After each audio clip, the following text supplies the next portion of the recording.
말씀의 제목이 불공평한가입니다. 기독교는 은혜의 종교이죠.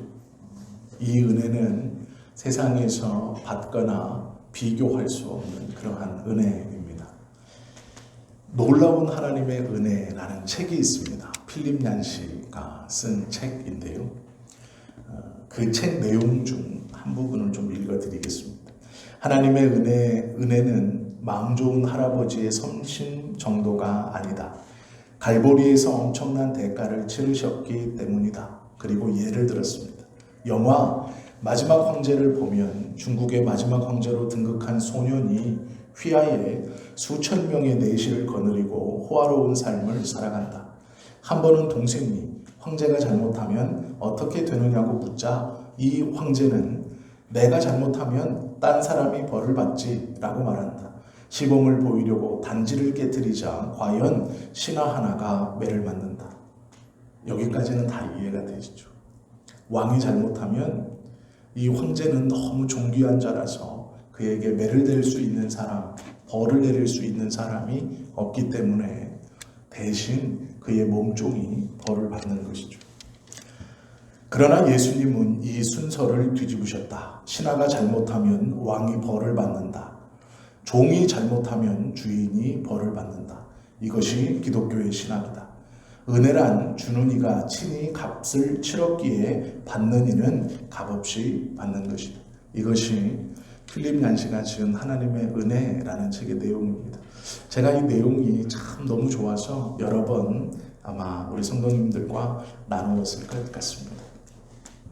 하나님께서 우리에게 베풀어 주신 은혜는 우리가 면벽 수련, 즉 벽을 보고 수련하여서 얻는 그러한 수련이 아니죠. 또한 신봉사가 눈을 뜨기 위해서 공양미 300석에 자신의 딸인 청이를 팔듯이 어떠한 대가, 내가 감당할 수 없는 큰 대가를 치르고 얻는 것이 아닙니다. 그것은 은혜라고 부를 수 없는 것이죠.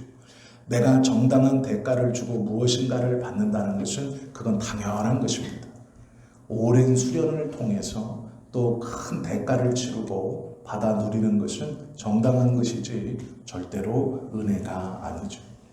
은혜라는 것은 정당한 대가를 치르지 못했음에도 불구하고 내가 그것을 받을 만한 기준에 들어가지 못했음에도 받는 것이 은혜입니다. 많은 사람들에게 복음을 이야기하다 보면 그렇게 말씀하시는 분들이 있죠. 예수님과 같이 십자가에 달렸던 한 편의 강도처럼 내가 죽기 전에 예수 믿으면 되잖아. 네가 그렇게 믿는 건 내가 존중할게. 그리고 네가 그렇게 사는 건 내가 좋은 것 같아. 그리고 네가 말하는 그 천국 나도 가면 좋겠어. 그래서 지금은 그냥 있다가 내가 죽을 때 되면 그때 믿어서 나도 천국 가면 되지 라고 말하시는 분들이 종종 있죠. 그 말을 들을 때면 한 번씩 고민됩니다. 나도 그랬으면 좋겠다 라는 것이죠. 내가 왜 일찍 예수 믿어서 이렇게 살까? 걸리는 것도 많고 피해야 될 것도 많고 꺼려야 되는 것도 많을까? 왜 우리 부모는 교회를 다녀서 나로 일찍부터 이 교회에 소속되게 하나? 그리고 다니게 하나? 이제 너무 어른들과도 친해지고 다른 사람들과도 친해지고 교회가 적응되어서 안 가면 이상하게 되었죠. 그래서 고민하죠. 나도 나중에 죽기 전에 잘 믿었으면 이런 일을 겪지 않을 텐데 라고 생각하기도 합니다. 오늘 이 비유의 말씀을 가만히 보시면 그렇게 생각하는 것이 성경적으로 어떠한 것인가? 그런 생각들을 해보게 하는 본문입니다. 20장과 19장 마지막에 이 두 가지의 비유가 있죠. 예수님께서 친히 천국에 대해서 말씀하시면서 두 가지의 비유로 들어서 말씀해 주시는 것이죠. 하나는 밭에 대한 것이고 또 하나는 이 포도원에 관한 것입니다. 특별히 19장 마지막은 청년이라고 기록하면서 니고데모라고 생각되어지는 그 청년과의 이야기들로 심어놓고 20장에서는 포도원의 비유로 다시 한번 말씀하죠. 그런데 우리가 중요하게 봐야 되는 구절이 하나 있습니다. 그것이 마지막에 읽었던 19장 30절의 말씀이죠. 그러나 먼저 된 자로서 나중되고 나중된 자로서 먼저 될 자가 많으니라. 그리고 오늘 본문 맨 마지막에 보면 이와 같이 나중된 자로서 먼저 되고 먼저 된 자로서 나중되리라 라고 말씀하고 있습니다. 똑같은 말씀인 것 같지만 전혀 다른 말씀입니다. 왜 그러냐면 30절을 보시면 먼저 된 자로서 나중된다, 나중된 자로서 먼저 된다 이렇게 말하고 20장 16절은 반대로 얘기합니다. 나중된 자가 먼저 되고 먼저 된 자가 나중된다 라고 말씀하시죠. 순서가 바뀔 것이다 라는 것은 분명하지만 말씀하시는 방법이 다릅니다. 앞에는 먼저 된 사람이 나중될 것이고 나중된 사람이 먼저 될 것이다.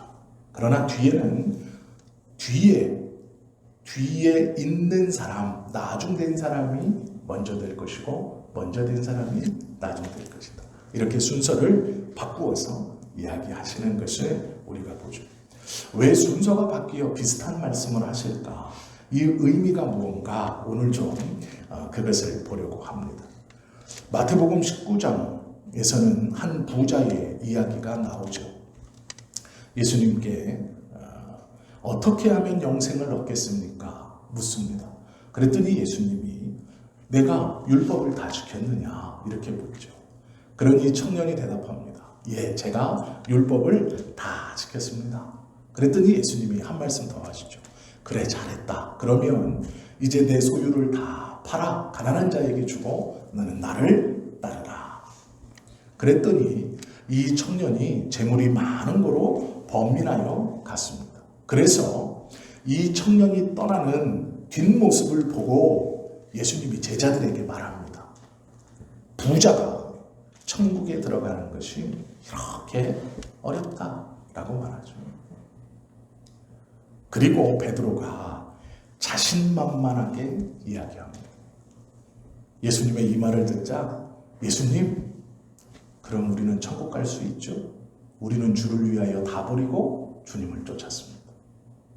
우리는 저렇게 근심하고 돌아가는 저 청년 같지 않고 예수님이 말씀하신 부자가 천국에 들어가기가 어렵다는 그 말씀을 듣고 보니 우리는 천국 갈 수 있죠. 우리는 다 버리지 않았습니까? 우리는 모든 것을 버리고 예수님을 쫓지 않았습니까? 그러니 우리는 천국 갈 수 있지 않습니까? 이렇게 말하자 마태복음 19장 28절 29절 말씀을 하십니다. 예수께서 이르시되 내가 진실로 너희에게 이르노니 세상이 새롭게 되어, 너무 중요한 말이죠. 세상이 새롭게 되어 인자가 자기 영광의 보좌에 앉을 때에 나를 따르는 너희도 12 보좌에 앉아 이스라엘 12지파를 심판하리라. 네 말처럼 내가 보좌에 앉을 때 베드로 너도 그리고 함께한 12명의 제자 모두가 보좌에 앉아서 이스라엘을 다스릴 것이다. 그리고 또 말씀하시죠. 또 내 이름을 위하여 집이나 형제나 자매나 부모나 자식이나 전토를 벌인 자마다 여러 배를 받고 또 영생을 상속하리라. 얼마나 좋은 말씀입니다.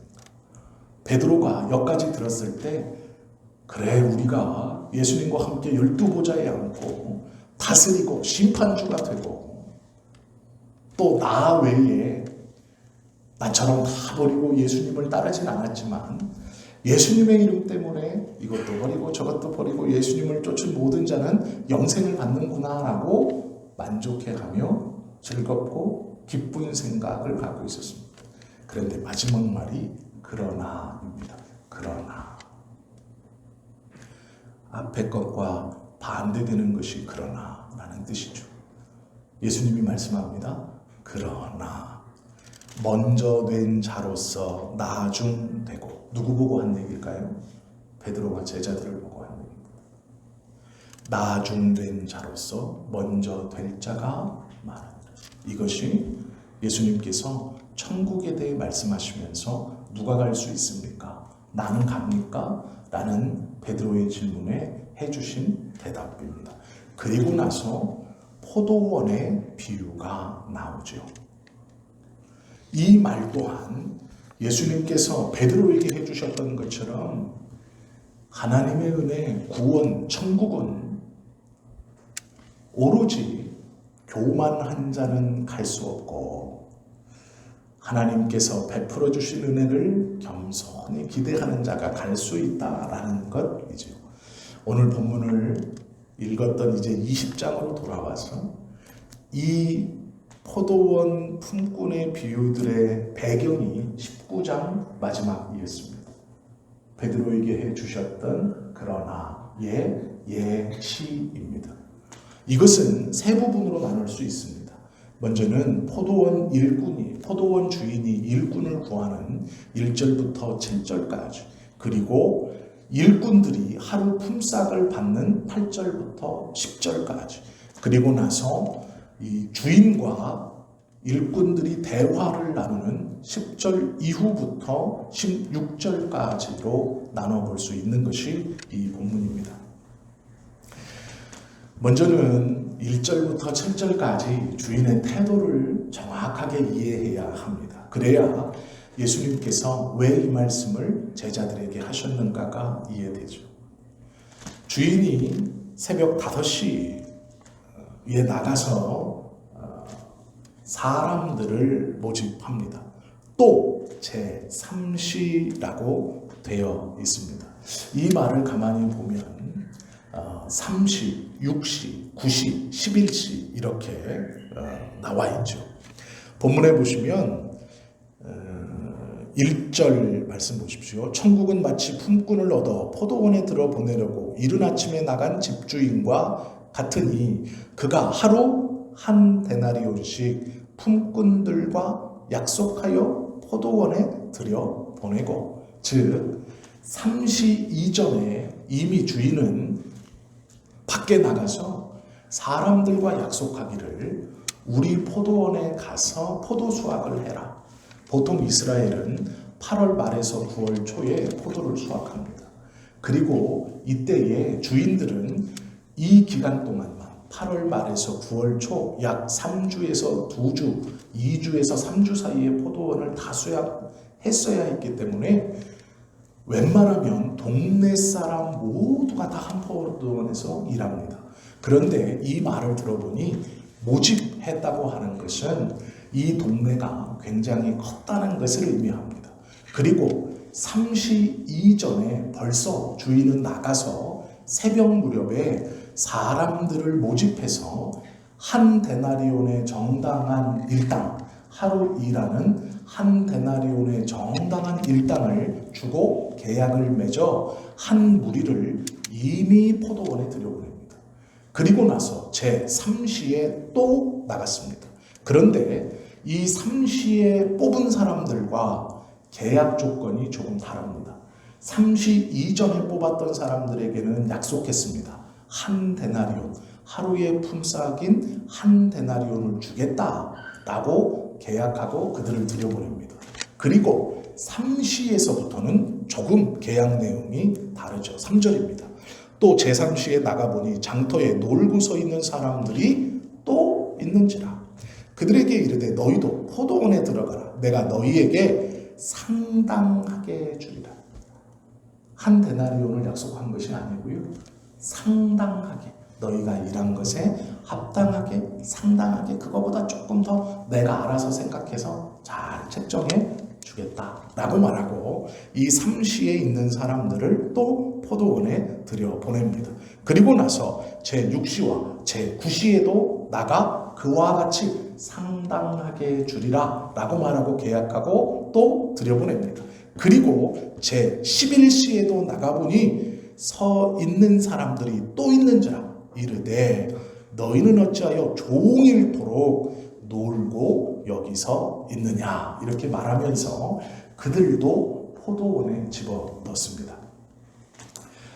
3시 이전, 또 3시, 6시, 9시, 11시, 이게 몇 시냐? 플러스 6을 하면 우리의 시간과 같습니다. 3시에 플러스 6을 하면 9시죠. 오전 9시입니다. 이렇게 생각하시면 이해가 빠릅니다. 그러면 11시는 오후 5시입니다. 즉 오전 9시 전에 일꾼들을 모집하러 나가서 한 데나리온을 약속하고 일꾼들을 들여보내고 오전 9시에 나가서 상당한 양의 돈을 주겠다라고 하고 그들을 들여보내고 정오에 또 나가서 사람들을 모집해서 그들을 들여보낸 것이죠.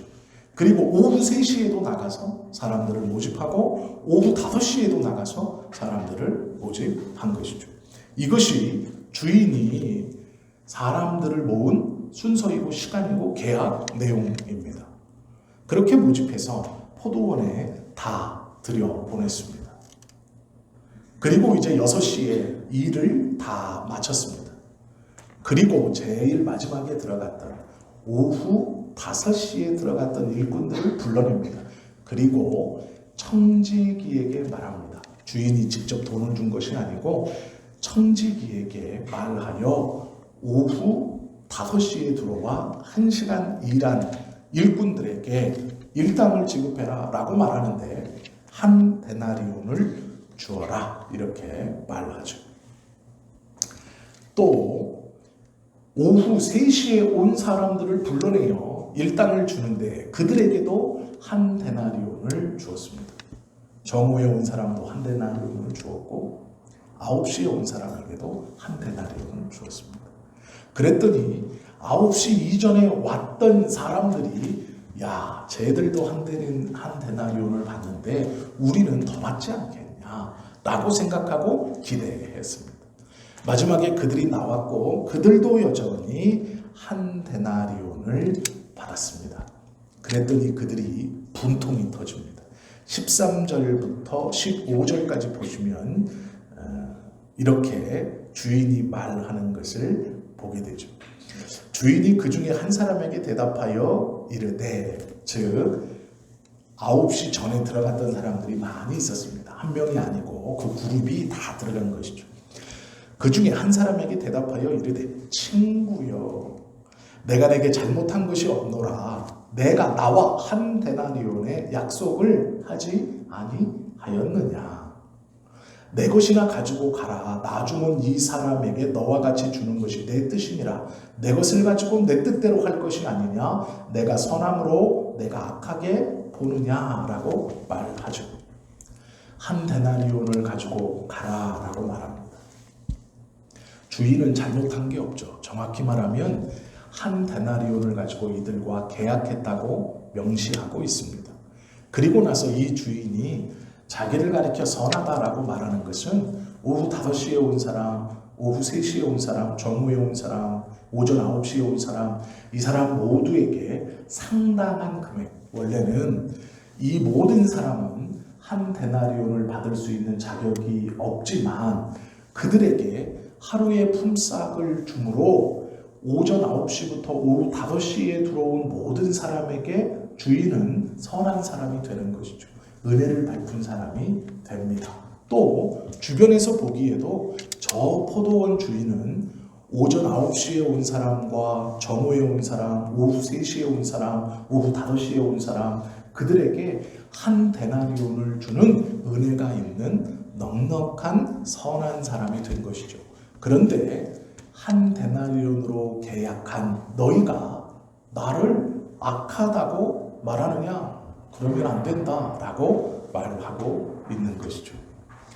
계약한 대로 그대로 주었다라고 말씀하고 있다라는 것이죠. 1시간만 일한 사람에게 하루의 품삯을 주는 것은 쉬운 일이 아닙니다. 오전 9시에 왔다면 그래 조금 이해할 수 있습니다. 그런데 우리의 기준으로도 점심때 와서 하루 품삯을 받는다는 것도 이해가 안 되고 3시에 와서 3시간 일하고 하루 품삯을 받는 것도 이해가 안 되고 5시에 와서 하루 품삯을 받는 것도 이해가 안 됩니다. 그런데 주인은 내 마음이다 라고 말하면서 품삯을 주죠. 내 것이나 가지고 가라. 나중은 이 사람에게 너와 같이 주는 것은 내 뜻이다 라고 분명히 말합니다. 내 것을 가지고 내 뜻대로 할 것이냐 아니냐, 내가 선함으로 내가 악하다 하느냐. 자비를 베풀고 자기의 어떠함이 무엇인가를 그들에게 정확히 이야기하죠. 여기까지만 보면 조금 이해가 안 됩니다. 그래도 고개를 갸우뚱하죠. 예수께서 왜 이렇게 말씀하셨을까? 그런데 아침부터 나온 사람들의 이야기를 좀 들어봐야 합니다. 그들은 9시 이전에 왔습니다. 하루 종일 태양볕에서 자신의 말처럼 포도를 따면서 그 태양빛을 견디고 있었습니다. 그들이 느끼기에 자신들과 오전 9시부터 혹은 정오에 오후 3시에 오후 5시에 오는 사람과 똑같이 대접하는 주인의 행태는 옳은 것이 아니었습니다. 그들은 이렇게 말하죠. 11절에 보시면 집주인을 원망하여 이르되, 이 원망하여라는 것이 미완료 시제입니다. 이게 무슨 말이냐면 원망을 한번 하고 끝낸 것이 아니고 계속 원망했다라는 뜻입니다. 계속 원망하는 마음, 원망하는 말을 했다는 겁니다. 그러기에 주인이 참다가 못해 13절에 이야기하는 것입니다. 이들의 원망하여가 미완료 시제입니다. 분한 것이죠. 분노가 사그러들지 않고 어떻게 그럴 수 있느냐 생각했다라는 것이죠. 그들의 말을 자세히 들어보면 그들의 마음을 알 수 있습니다. 12절 말씀을 보면 나중 온 이 사람들은 1시간밖에 일하지 아니하였거늘 그들을 종일 수고하며 더위를 견딘 우리와 같게 하였나이다 라고 말하죠. 이 표현을 잘 되새겨 보십시오. 우리는 더 일했기 때문에 더 주십시오가 아닙니다. 이 말을 가만히 보면 저들이 어떻게 나와 똑같은 대접을 받습니까가 본론입니다. 주인님, 사장님, 우리가 새벽부터 와서 열심히 했기 때문에 조금 더 주시면 좋을 것 같습니다. 저것들이 어떻게 나와 똑같은 대접을 받습니까? 라는 것이죠. 오전 9시 전에 와서 일한 우리와 저들 나눠놓고 있습니다. 다 일하는 품꾼인데 우리와 저들을 나눠놓고 저들이 나와 합당한 대접을 받는 것이 불만입니다. 나는 더 일했고 나는 더 노력했고 나는 더 땀 흘렸다라는 것이죠. 그런데 어떻게 저들과 동일하게 대우합니까? 나보다 덜 땀 흘린 사람들, 나보다 덜 수고한 사람들, 나보다 늦게 온 사람들을 하나님 어떻게 대우합니까? 우리를 보고 나를 보고 주인에게 대화를 하는 게 아니라 저들이 나 같은 대접을 받는 것이 싫다라는 것이죠. 정당한 말 같습니다. 그런데 우리도 이런 마음을 가질 때가 있죠. 나에게 손해를 끼치고 못 살게 구는 사람이 어느 날 변화를 받았다 하여 교회에 나가고 온화한 표정으로 구원을 이야기합니다. 그러면 기분이 어떠십니까? 나쁘다고는 할 수는 없지만 왠지 찜찜하죠. 나보다 열심히 하지 않았던 저 사람의 사업이 잘 되고 저들의 자녀들이 좋은 대학에 가고 즐겁고 행복하게 산다는 말이 들리면 어떠십니까? 나쁘다고까지 말할 수 없지만 좀 찜찜하죠. 그렇다면 이들과 같은 것입니다. 저가 어떻게 하나님 나하고 똑같습니까? 나보다 신앙생활도 늦게 했고 봉사도 늦게 했고 열심도 없고 왜 저하고 나하고 똑같이 대하십니까? 라는 생각이 우리에게 있다면 우리도 이런 포도원의 일꾼과 같다라는 것이죠. 우리도 이런 마음을 가지고 있을지 모릅니다. 또 한 가지 살펴볼 것은 한 데나리온을 받는 것이 불공평하다라고 생각할지 모릅니다. 어떻게 오전 9시 전부터 일했던 사람과 오후 5시에 일한 사람이 한 데나리온을 받는 것이 똑같은가? 그런데요, 이것은 한 가지를 간과한 겁니다. 그게 무엇이냐면 이 당시의 랍비의 법에 보면 이 당시의 일을 기록한 그 랍비들의 일기나 랍비들의 가르침을 보면 큰 차이가 있습니다. 그것이 무엇이냐면 우리로 말하면 인력시장에 나가서 내가 포도원에 고용이 됩니다. 가장인 내가 고용이 되면 내 집에는 누가 있겠습니까? 내 부인과 자녀들이 있겠죠. 놀라운 것은요, 이 한 사람이, 그 집안의 한 사람이 포도원에 고용이 되면 그 가족들이 포도원에 들어가 마음껏 포도를 먹을 수 있었습니다. 우리가 생각하기에 포도라는 것이 그냥 과일 중 하나이지만 이 당시의 포도는 보통 사람들이 함부로 맛볼 수 없는 굉장히 단 과일입니다. 그 달콤함을 비교할 수 있는 것이 없을 만큼 굉장히 귀한 것이 포도입니다. 오전 9시 전에 고용되어 포도원에 들어갔다는 이야기는 그 가족들 모두가 하루 종일 그 포도를 배부르게 먹었다는 얘기입니다. 그런데 이들은 그것을 간과하고 있습니다.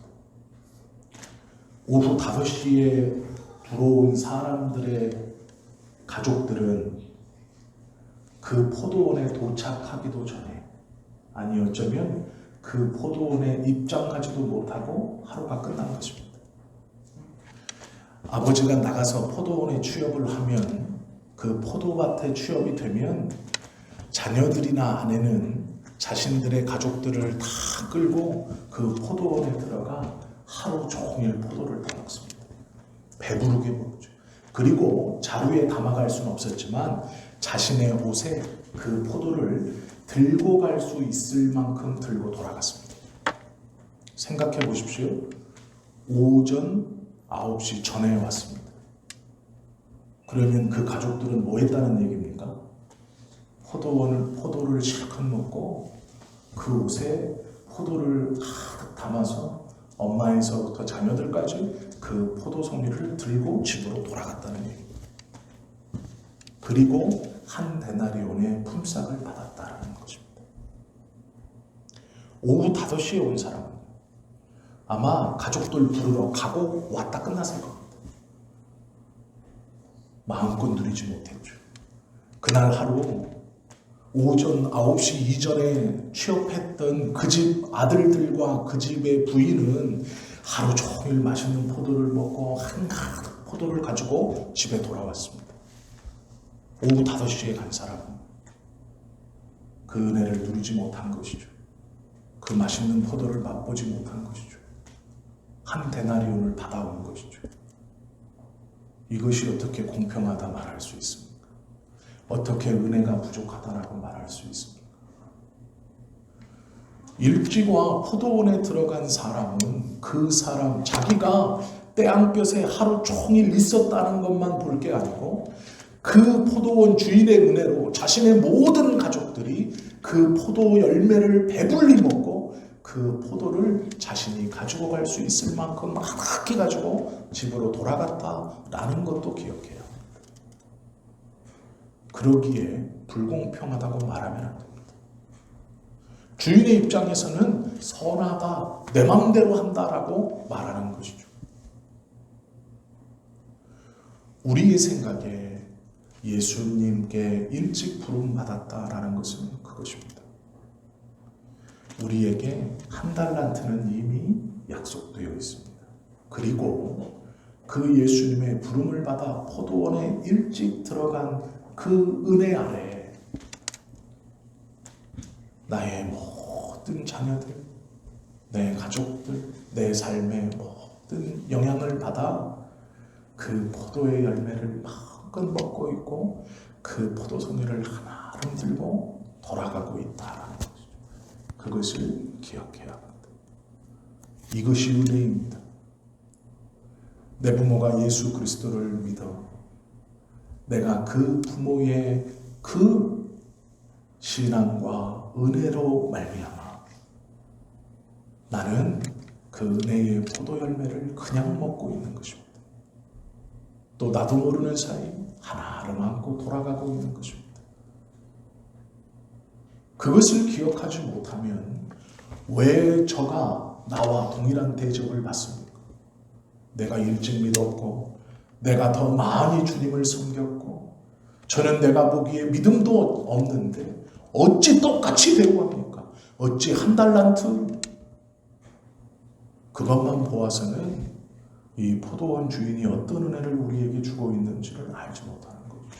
눈으로 보여지는 그것, 저 사람이 평안한 것 같고 잘 되는 것 같고 저 사람이 형통한 것 같은 그것만 보아서는 우리가 그리스도를 통하여 어떠한 은혜를 받고 있는지, 내 부모의 신앙이 나에게 어떠한 은혜를 주고 있는지, 내가 어떠한 은혜로 살아가고 있는지, 또한 내 자녀와 나와 관계된 내 가족이 어떠한 하나님의 은혜를 받고 있는지 보지 못하죠. 그리고 현재형으로 끝나지 않은 불평과 불만으로 하나님 앞에 어찌 저가 나하고 똑같습니까? 라고 이야기한다라는 것이죠. 먼저 부름을 받았다는 것은 놀라운 은혜입니다. 한 달란트가 약속되어져 있고 그 포도를 마음껏 먹을 수 있다는 얘기고 한가득 안고 돌아간다라는 것입니다. 나로 말미암아. 이것을 기억하면 일찍 왔던 이들은 불평할 수 없을 것이죠. 주인의 은혜에 감사해야 하는 것 뿐이죠. 이것은 불공평한 처사가 아닙니다. 마지막으로 뒤늦게 온 사람들이죠. 이 뒤늦게 온 자들은 마지막 기회라는 말을 가지죠. 제 11시 오후 5시에 들어왔던 사람들입니다. 이들은 마지막 기회를 잡은 사람들이죠. 이른 아침에 오지 않고 뒤늦게 온 사람들이죠. 자격 없는 그들에게 한 달란트를 주심은 은혜를 받은 사람이죠. 아무런 공로 없이 받은 것이죠. 어떠한 것도 없이 받은 것이죠. 그래서 은혜라고 부를 수밖에 없는 것이죠. 이들은 우리가 생각해 볼 필요가 없습니다. 그냥 은혜를 받은 것입니다.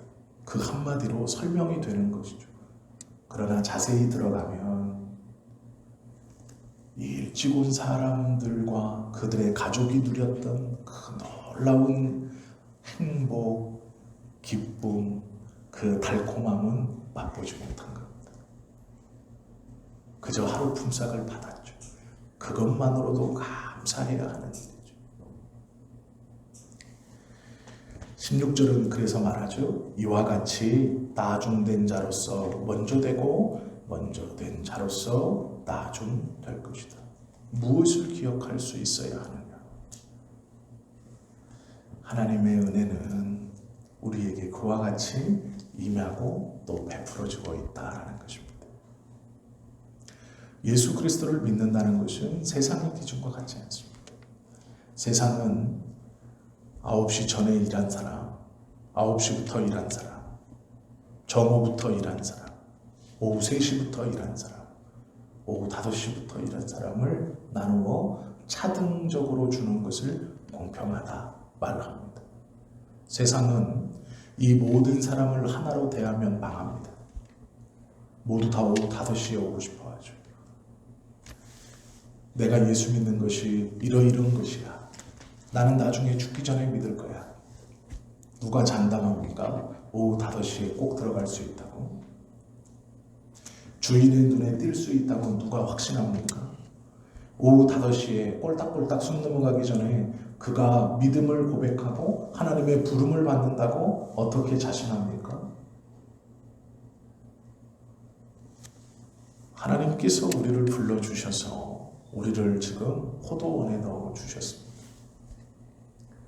어떤 이는 부모의 믿음과 신앙으로 어려서부터 하나님을 따르고 어떤 이는 오전 9시에, 어떤 이는 정오에, 청년의 때에, 어떤 이는 오후 3시에, 어떤 이는 오후 5시에 지금 이 포도밭으로 우리는 다 부름을 받았습니다.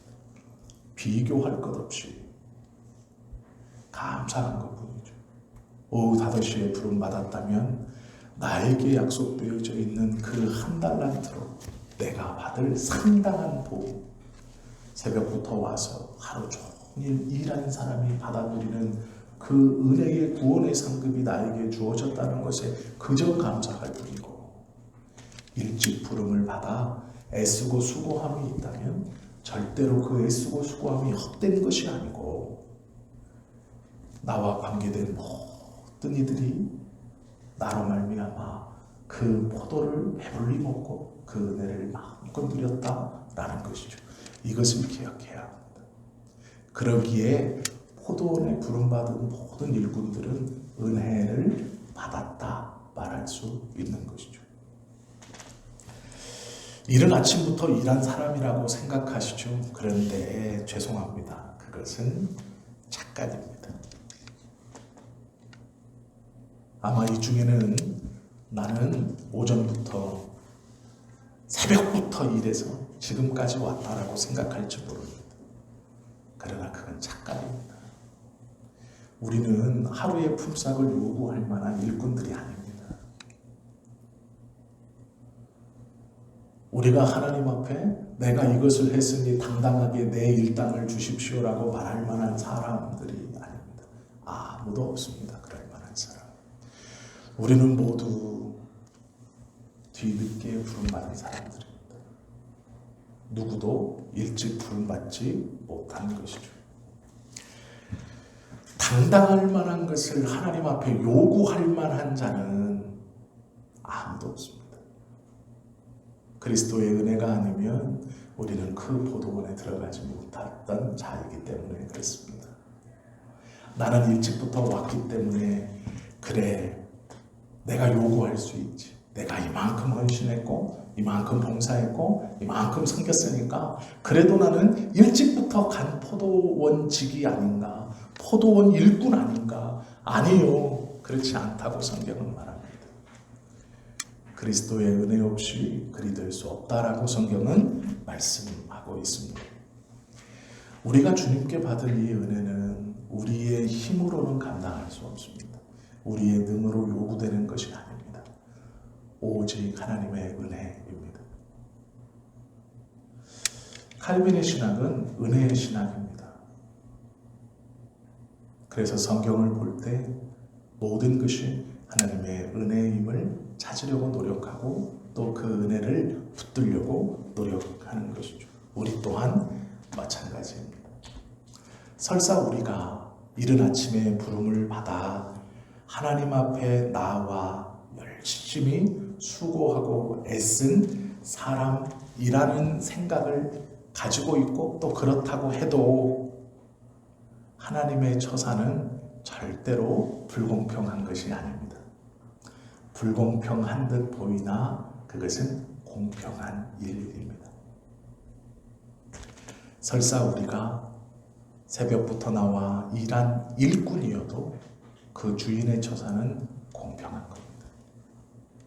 그것을 이해하고 그것을 믿을 때 그 하루 온종일의 수고가 불평과 불만으로 끝나는 것이 아니라 감사로 끝나는 하루가 된다라는 것이죠. 평생 수고하고 믿음 안에 애쓰고 기도하며 하나님의 은혜로 살다가 마지막 오후 6시에 그 일을 다 마치고 이제 한 달란트를 받아 기쁨으로 돌아가야 하는 그 자리에 불평과 불만을 가지고 주인을 원망하면서 돌아가려는 그 하루가 되면 안 되겠죠. 눈에 보이는 것은 남과 비교하기 쉬운 것이고 눈에 보이는 것은 다른 이와 어떠함일 것입니다. 그러나 그것만 바라보지 마십시오. 우리는 언제 부름을 받았건 부름받은 우리는 하나님의 은혜만을 노래해야 하는 자입니다. 그 은혜를 꼭 기억할 수 있어야만 하는 자입니다. 그 그래야 6시에 정산이 할 때, 정산될 때 그 주님께 감사할 수 있죠. 그리고 우리에게 허락해 주신 그 귀한 한 달란트가 정말로 귀하고 복된 한 달란트가 되는 것입니다. 예수님께서 베드로를 위시한 제자들에게 해주신 이 포도원 지기의 비유는 그 제자들에게 하나님의 은혜 아래 겸손하라. 너희가 언제 부름을 받았다고 생각하든 또 너희 눈에 언제 부름을 받았다고 생각하는 그들이 있든 오직 하나님의 은혜에 감사할 것이다 라고 말씀하시는 것이죠. 그러기에 먼저 된 자가 나중되고 나중된 자가 먼저 되며 또 나중된 자가 먼저 되고 먼저 된 자가 나중된다 라고 말씀하시는 것입니다. 이 말씀이 우리의 마음에 정확히 심기워져 하나님의 은혜만을 노래하고 기쁨으로 감사하는 우리 모두가 되실 수 있기를 예수님의 이름으로 축원합니다. 기도드립니다.